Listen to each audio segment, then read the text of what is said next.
De tanto me mandarem ir para Cuba, eu fui.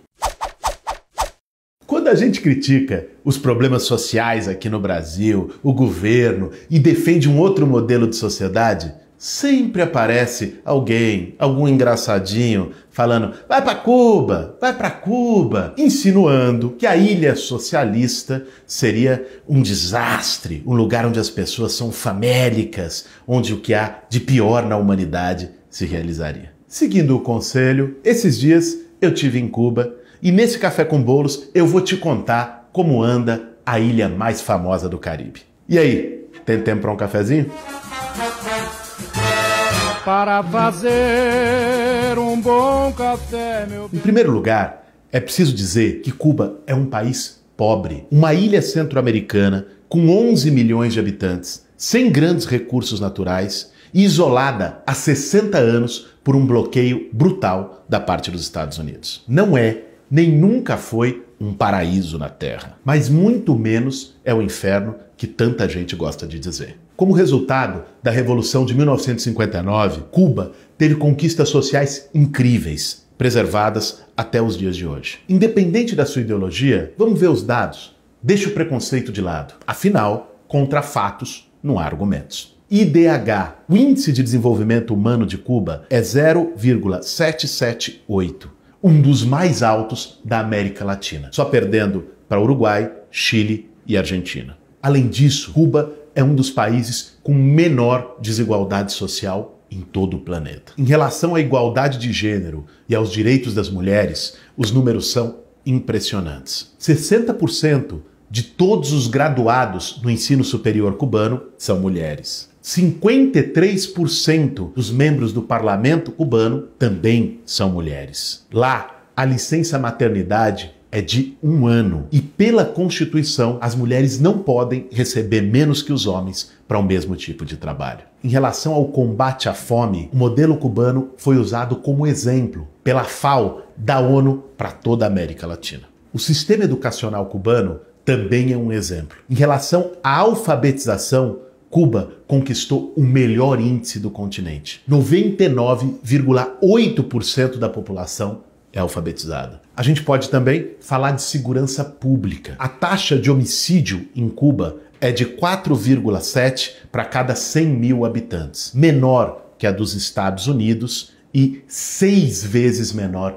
que a brasileira. Agora, a maior conquista da Revolução Cubana seguramente está na saúde. O sistema de saúde pública em Cuba representa 14% do PIB, uma das maiores proporções de todo o mundo, e atende a população integralmente e de graça. A mortalidade infantil em Cuba é de 4 para cada 1.000 nascidos vivos, a mesma da Dinamarca. E a expectativa de vida na ilha é de 78 anos, 2 anos a mais que a brasileira. Além disso, Cuba tem um modelo solidário de cooperação médica que coloca 29 mil profissionais da saúde cubanos em 65 países. No Brasil, esse projeto era representado pelo programa Mais Médicos, que Bolsonaro resolveu acabar. E esses são apenas alguns dados. Você vem de um lugar como se fosse um inferno. Você diz, você está reclamando do Brasil? Você está achando que o Bolsonaro é ruim? Você está achando que o capitalismo brasileiro é muito desigual? Vai para Cuba. Não tem papel higiênico, não tem gasolina, as pessoas passam fome. É esse tipo de ideia que se vende. E que é uma ideia totalmente falsa, mentirosa, grotescamente falsa. Basta ir lá e ver. É claro que tem privação, é óbvio que tem necessidade. Pô, um país bloqueado há 60 anos, meu irmão. É óbvio que as pessoas têm dificuldade, que as pessoas não têm TV de plasma em casa, enfim. É como se um país vivesse em guerra permanente, porque está sendo atacado permanentemente. Por que os Estados Unidos nunca invadiu Cuba? Por que invadiu o Iraque?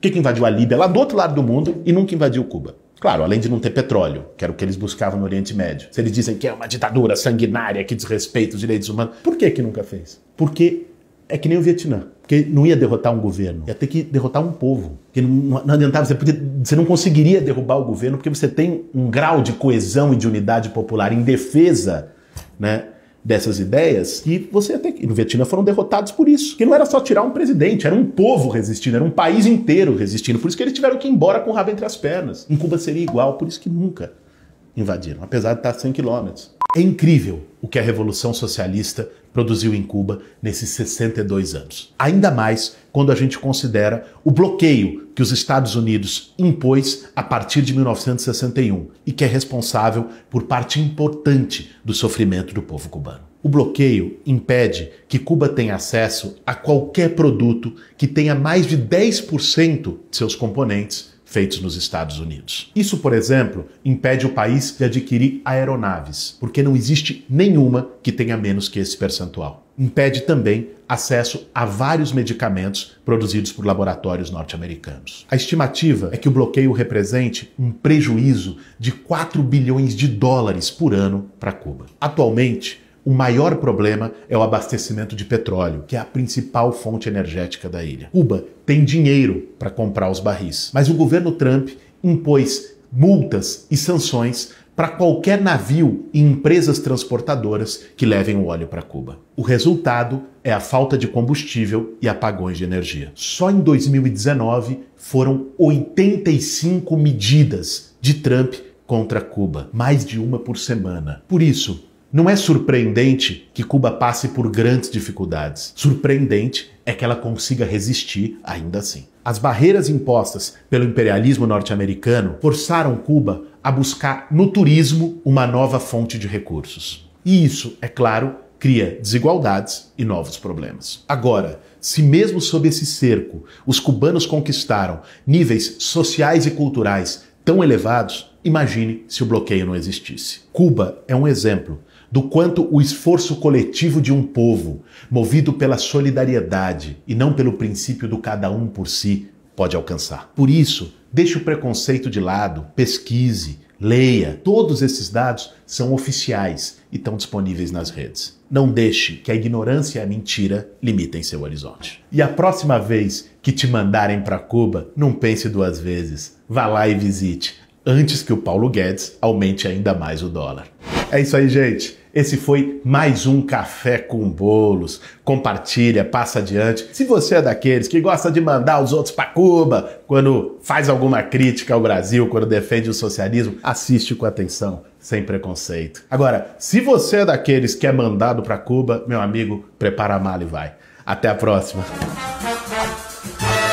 Para fazer Historinha boa. Lá eu encontrei o Frei Beto. A gente foi jantar junto e tal. E ele me contou uma história impressionante que acho que mostra também esse tipo de lealdade que o povo cubano desenvolveu com a Revolução. Tinha um cara, um engenheiro cubano, que foi para um congresso fora. Ele tá lá, foi num bar, num restaurante e tal. Vem um cara americano, pergunta para ele de onde ele é, tal, ele diz que é Cuba. O cara começa a falar mal de Cuba, dizer que é uma ditadura, dizer que não presta e não sei o que e tal. Beleza, ele desconversou, falou que não gostava de política. Aí ele foi para outro congresso, em outro país do mundo. Vai no boteco, encontra esse mesmo cara. Isso não é piada, é de verdade. Aí o cara abordou ele e falou, não, vou te dizer a real, eu sou tenente-coronel do Exército Norte-Americano, trabalho para a agência de inteligência, a CIA, e nós queremos te fazer uma oferta. A gente sabe quem você é um engenheiro não sei o que, Ramírez, teu filho, você mora em tal endereço em Havana, você não sei o que, e você está reformando o gabinete do Fidel. E de fato ele estava responsável pela reforma do gabinete do Fidel no Palácio da Revolução.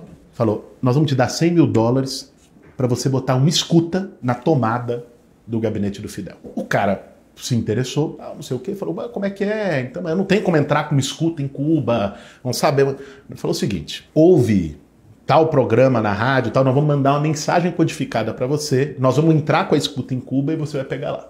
E de fato, no dia tal, um programa tal, pegou, tinha uma mensagem de onde o cara ia, o cara foi no lugar, era um casarão abandonado em Havana, lá estava a escuta. Botou a escuta, ficou durante 5 anos. Depois, num evento público, inclusive parece que estava o Kissinger, que é o figurão da política externa norte-americana, secretário de Estado e tal, o Fidel foi discursar, falou, e eu queria aqui, publicamente, agradecer ao engenheiro Ramírez, que durante 5 anos fez com que a gente mandasse informações falsas para os Estados Unidos. cara foi abordado, avisou, fizeram um negócio de contra-inteligência e deixaram aquele gabinete só pra tirar onda. E o Fidel aparecia lá de vez em quando, falava umas coisas, e os caras achando que tava abafando na CIA.